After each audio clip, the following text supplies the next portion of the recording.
আমাদের বাঁদিকে বিরূপাক্ষ টেম্পল, ডান দিকে হচ্ছে ইয়েডুরু বাসাভানা, আর ভিট্টালা টেম্পলও এই দিকে। আগে আমরা যাব সোজা বিরূপাক্ষ টেম্পল। এখানে লোকাল গাইড আছে, চাইলে নিতে পারেন। তবে প্রত্যেকটা স্তূপের বাইরে একটা করে বোর্ড দেওয়া আছে, সেই বোর্ডটা পড়ে নিলে এর ইতিহাস সম্বন্ধে জানা যাবে। বিভিন্ন বাহারি শক্তি এই মন্দিরগুলোর উপর একটা সময় আক্রমণ করে এবং এর ওপরে সোনার খোদাই করা বিভিন্ন জিনিস সেগুলোকে লুট করে নিয়ে যায়, যার পরেই এই মন্দিরগুলো ধীরে ধীরে তাদের ঐতিহ্য হারায়। কিন্তু ভারতীয় সংস্কৃতির ইতিহাসে এই প্রত্যেক কটা মন্দিরের আলাদা গুরুত্ব এবং মানুষজনের বিশ্বাস থেকে সেগুলো এখনও তাদের নিজেদের ঐতিহ্য বজায় নিয়ে দাঁড়িয়ে রয়েছে। আর একটা সুন্দর ওয়েদার।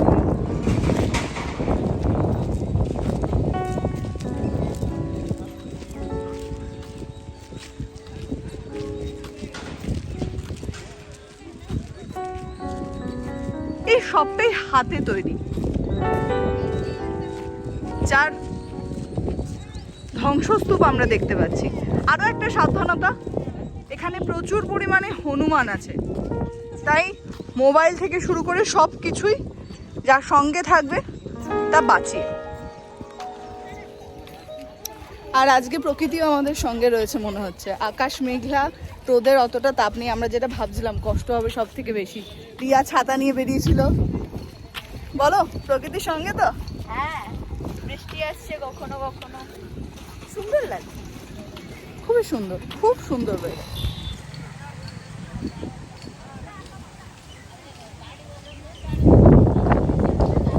মন্দিরের বাইরে এখানে ডান দিকে জুতো রাখার জায়গা আছে, সেখানে জুতোটা রেখে ভেতরে যাওয়াটা জরুরি।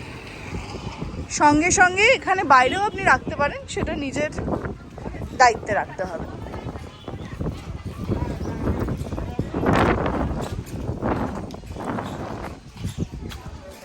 আর চার্জেস খুবই নমিনাল, পার পেয়ার 2 টাকা।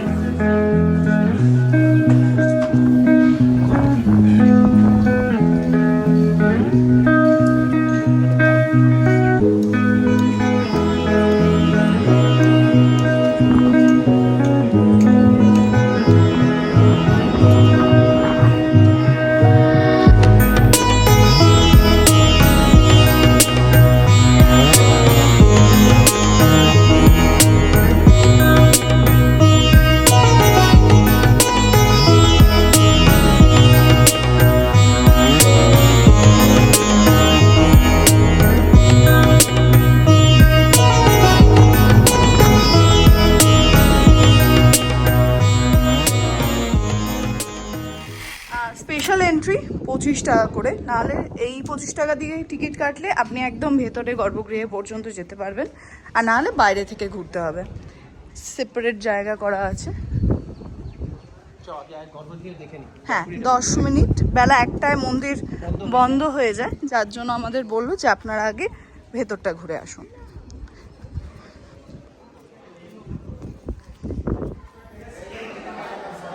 প্রতিটা পরতে শিল্পের ছোঁয়া।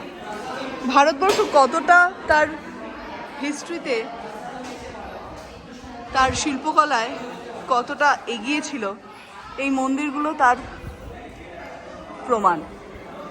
যেখানে ওপরে মন্দিরের একেবারে টপ ফ্লোরে দ্রৌপদীর স্বয়ম্বর, দশাবতার, বিরূপাক্ষ সকলের ছবি আঁকা রয়েছে। এগুলো কয়েকশো হাজার বছর আগেকার ছবি।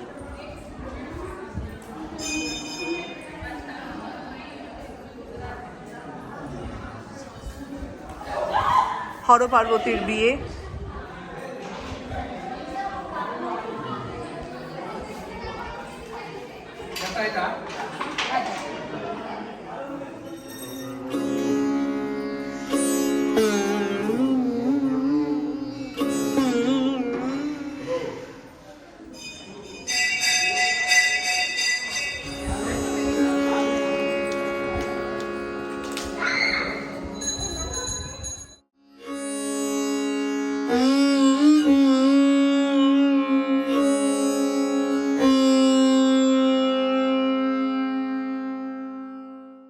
গজরাজ তার সেবা চলছে।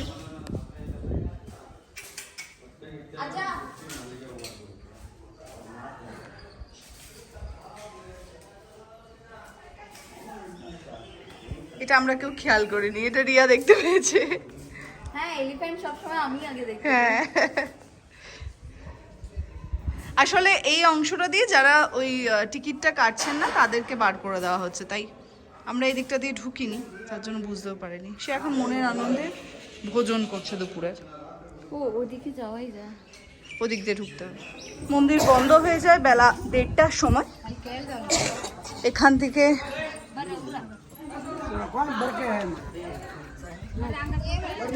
একটি কুণ্ড আছে পেছনের অংশে।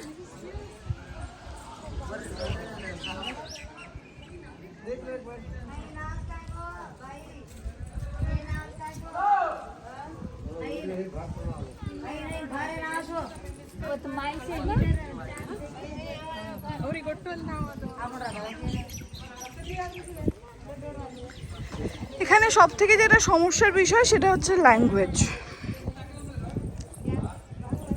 একটু উইকিপিডিয়া পড়ে নিতে হবে, তাহলে নিজেরা বুঝে নিতে পারবেন সবটা।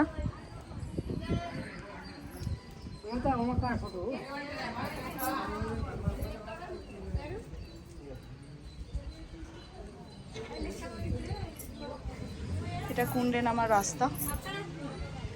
যতদূর মনে হচ্ছে এটা যে রানীর হাতে এই মন্দিরটা তৈরি,